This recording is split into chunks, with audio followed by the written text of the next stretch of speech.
Today what I want to do is kind of bring us together for a few minutes and just remember 9/11.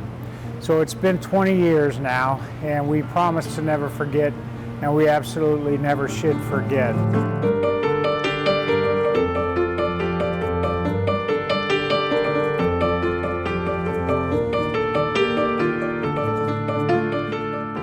When I think about the firefighters and the police officers, the phrase that comes to mind for me is without hesitation. And I've used that over the years to talk about 9/11 because those firefighters and those officers without hesitation went into those towers. We still have firefighters dying from 9/11 because of working on the pile, as it were, for many years. I know some people from Phoenix, I think some people from Glendale, certainly in the valley here, worked on the pile, and some of them still have respiratory problems. But others across the country in the United States, all those other firefighters that without hesitation rushed to the pile to work and do the best they could, they died also. So today let's just take a moment to think about those people that perished, civilians and sworn, and let's just bring us together and focus on what we focus on all the time. And you guys know it, I say it every day. Be safe, be nice, and be accountable, and I'll see you out there. Thank you. Hey guys, thanks for letting me come down. I'm just I'm honored and grateful. I just want to visit and just talk with you guys about 9/11. Whenever I think about 9/11, and quite frankly, I slept 1 hour and 48 minutes last night because I was just thinking of so many different things that I wanted to talk about and I wanted to say, and I even started looking at some pictures and some notes of some past things I think that reminded me so much of 9/11. I think all of us can remember where you were at that very, very, very moment. Not all of us can. We're again coming into the second generation again of those that have lived again through 9/11 or through their parents. But I can still remember that morning of September 11th, 2001. I remember that the phone rang, and I got the phone, and it was my son, Ray. He's a deputy chief over in Phoenix, and he says, Dad, I think we're under attack. He was at the academy class, and that was his recruit class. And he says, get downstairs right away. And I went and I turned the TV on, and I was in shock. I was in shock, and I just stared at it, and I was trying to comprehend what I was seeing, and he says, I have to go, Dad, I have to go. And I hung up. And just shortly after that, my son, Raul, called, and he was in flight training at Peterson Air Force Base in Colorado. He's an Air Force pilot, and he says, Dad, where are you? Where's Mom? Where's Alicia? Have you gotten a hold of Rayanne? My daughter lived out of state. And how are you? And I said, I can't believe this. What's going on, Raul? He says, Dad, I don't know, but we came in and we were out heading out to the planes, and they turned us back in, he says, and they took us to a room with a big screen, and we thought it was part of our training. And we were staring thinking, but then we realized that it was true. And I said, what's happening there? Where's Angela? That's his wife. He goes, I don't know. I can't get a hold of her because all the phones are jammed. And he says, Dad, they went through, he says, and they dropped concrete barriers at all the entrances, he says, and we have MPs there, SPs who goes with guns. And then he was quiet, and his voice trembled, and he goes, Dad, please say a prayer for our nation right now. I think we're going to war.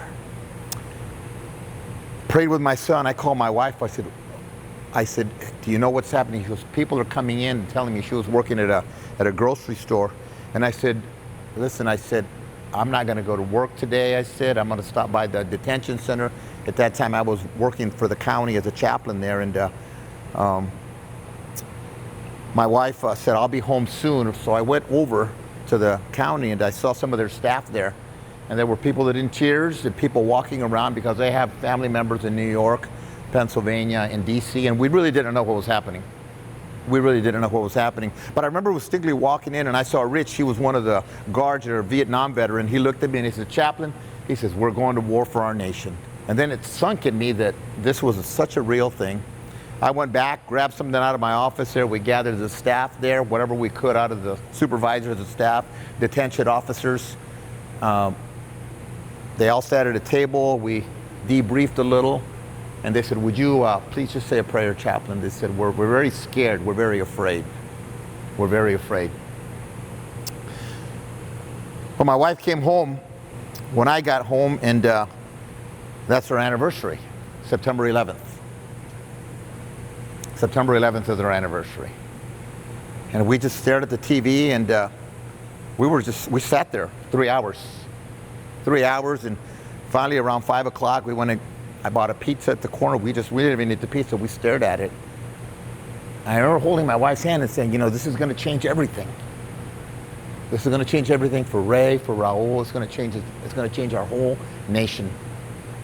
So the next day, a fire chief here in the valley asked me, he says, Chaplain, would you please do me a favor? Would you please go and visit some stations on this side of the valley over in Peoria and Surprise? And I said, I'll be more than happy to, Chief. And the one thing I remember is I was at the fire station over toward Luke Air Force Base.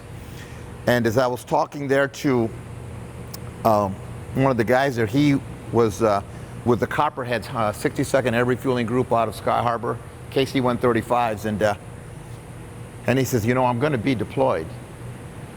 He says, this is what we trained for, and he says, I'm not going to be here for very long. He goes, Chaplain, I'm going to be deployed. He ended up being deployed 3 times, by the way, 6 months at a time as a KC-135 pilot. But the one thing I remember about that day, the next day, there was an eerie quiet that night. There were no planes flying. No planes flying. But then, coming out of the southwest, you saw the blinking lights on 2 F-16 Block 40Ds coming. Whoosh. Making their way all the way to the Southeast Valley, all the way across to the North Valley, and coming across, protecting us. And he says, you know, this is going to change everything, Chaplain. And so it did. And so it did. I have the privilege of not only being the chaplain for the Glendale Fire Department, but being your friend. You know, they say that when people aren't feeling good and when they just don't feel well, especially, you know what, some of us that will admit it, they will lay at home and they'll shiver and they're cold and they're nervous about it. And we go, do you have a comforter? And then we put a comforter on and warms us up a little. And it doesn't change what's happening with us, but somehow or another we are comforted. You all are comforters. You all are comforters. During that time of 9/11, you became the comforters to this entire nation, because 3,000 innocent people lost their lives. 343 firefighters, Port Authority workers, EMS personnel, peace officers, mothers and fathers, sons and daughters, brothers and sisters, grandfathers lost their life innocently, not knowing that that day when they left, they would not come back. Anytime that there's a battle, there's a person at the front of the battle. If you'll notice, as they're coming through, if you're a Civil War person, if you've seen some of those you're a historian or you watch some of those films, and there's a battle that's raging, and as they're getting ready to go out to battle, there's a person right in front. And he's not armed, as a matter of fact, he has a flag. He's the flag bearer. And that flag bearer is there to allow cohesiveness and unity in the midst of chaos and battle to all those that are fighting, because they are in for a battle. September 11, 2001, we were in for a battle. But the flag bearers of this nation rose, and I believe the flag bearers were, again, our EMS workers, our nurses, our doctors, our police officers, our firefighters, and the brave members of our military. But the thing that I'll tell you is that happens is that we quickly forget the sacrifices that have been made. I spoke with a lady yesterday, and she unfortunately has lost her husband and she's lost her son, all in a matter of 3 months. And she says, you know, it seemed that when it happened, everybody was coming by, everybody was calling, everybody was bringing something. But it seems like everybody's just gone now and gone about their business, and I feel so alone. I tell you, one of the things we want to do, and that was what we said, never forget. We never, ever want to forget what was done, what happened, and what changed us. Because there are people that have made brave sacrifices. I was speaking again with our public information officer, Ashley, and I said, you know, one of the things that happens, I said, if you ever go down Litchfield Road and you pass Luke Air Force Base, there's a bridge there that goes across there.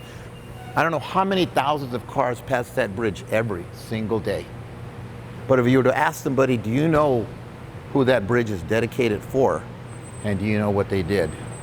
I would venture to say that most people would say, somebody famous, somebody Air Force, is it a civic leader? And I would say, no, it's Major Troy Gilbert, F-16 pilot, who lost his life defending Marines and special operators against people in Iraq and Afghanistan. See, all those were the effects that happened for 9/11. And so the people that lost their lives, that sacrificed, that gave so much that day, you are their legacy. You will continue. Matter of fact, that caused people to not only join our military, but I've talked to firefighters for this department in the Valley that said, I joined because I had to become part of the solution to give comfort to the people. I had to do that for them. So as we think about 9/11, we think about the individuals, again, whose lives are so different. Because on September 11th, it's going to be a different day for many people. There will be a father and a mother. They will be holding a flag. They will be holding a picture and wondering if he only would have gone to work that day. There will be a daughter that will cry knowing that she never knew her father.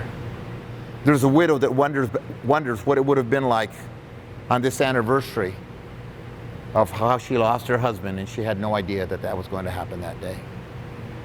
You see, 9/11 will always be a part of this nation. I believe it's a day that changed us completely. I believe it's a day that changed how we serve, how we interact with people, but more than that, why we serve, and we serve for the greater good. And on that day, at the Pentagon, Shanksville, Pennsylvania, the World Trade Center, the 3,000 people that lost their lives, the memory of them is as vivid today as it was on that day that it happened. I want to share something with you here in closing that I copied this off the year after 9/11. And it says her hair was up in a ponytail, her favorite dress tied with a bow. Today was Daddy's day at school and she couldn't wait to go.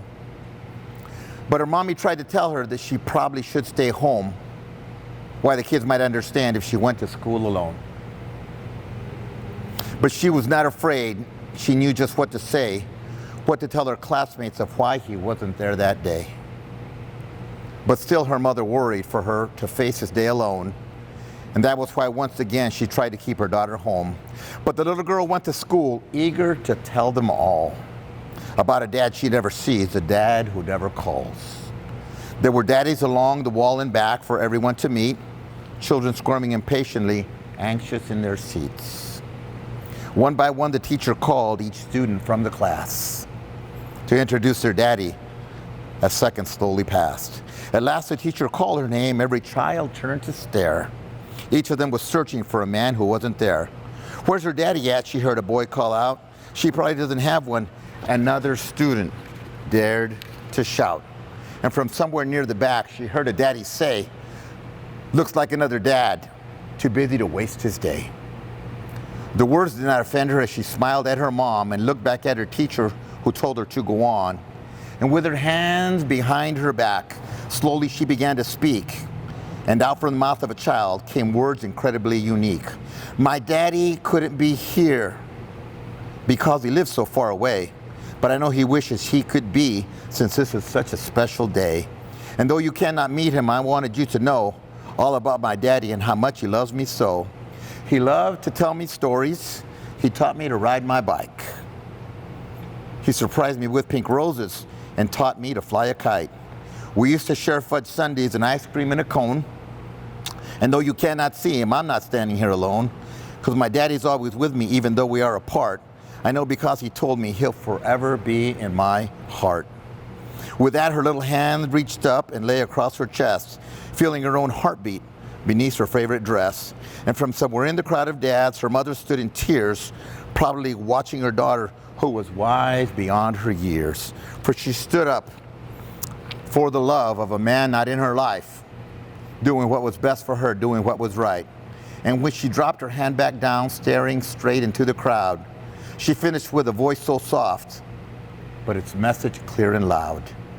I love my daddy very much. He's my shining star. And if he could, he'd be here, but heaven's just too far.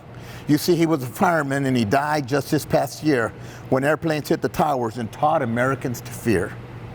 But sometimes when I close my eyes, it's like he never went away. And then she closes her eyes and saw him there that day. And to her mother's amazement, she witnessed with surprise a room full of daddies and children all starting to close their eyes. Who knows what they say before them? Who knows what they felt inside? Perhaps for merely a second, they saw him at her side. I know you're with me, Daddy. To the silence, she called out, and what happened next made believers of those once filled with doubt. Not one in that room could explain it, for each of their eyes had been closed, but there on the desk beside her was a fragrant, long-stemmed pink rose, and the child was blessed, if only for a moment, by the lover of her shining bright star, and given the gift of believing that heaven is not too far. That is one of the 343 that gave their lives that day, who made an impression upon that little girl's heart. I will close with this, is the word that I know you don't like to hear, and you always tell me is heroes. How you hate that word. Well, in the closing moments in the scene from the movie Flags of Our Fathers, made in 2001, again about the flag, the son says this about his father, whose father has passed away. He didn't want to be called a hero. And he says this about heroes. I finally came to understand why they were so uncomfortable being called heroes. Heroes are something we create, something we need. It's a way for us to understand what is almost incomprehensible on how people could sacrifice so much for us. And so it is with the heroes of 9/11, but also the heroes of the generation of those from 9/11 and public safety, fire service, EMS, police officers, peace officers, nurses, and doctors. And you were part of that group. So it is my honor to be here with you today as we honor, again on 9/11, not what happened that day, but those who sacrificed, those who gave, and those who made the foundation, again, of our flag, of our nation, and again, of people like you. Thank you for having me.